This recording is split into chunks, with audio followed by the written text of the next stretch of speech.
তুই চড় মারলি তো? এই চড়ের হিসাব আমার দাদা তোর কাছ থেকে নেবে। চ, তোর দাদা কোথায় আছে? চ চ। দেখ আমাকে চড় মেরেছে, ওরা একটা হিসাব করতো। ও তোকে চড় মেরেছে, এর হিসাব তো হবেই। একটা চড়ের বাবদ 10 টাকা।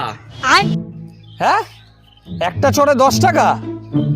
দাঁড়া দাঁড়া দাঁড়া, কিন্তু আমার কাছে তো 50 টাকা আছে।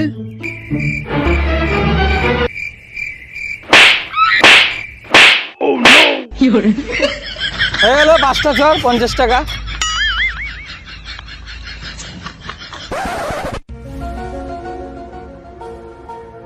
আমার কাছে তো 10 টাকা আছে।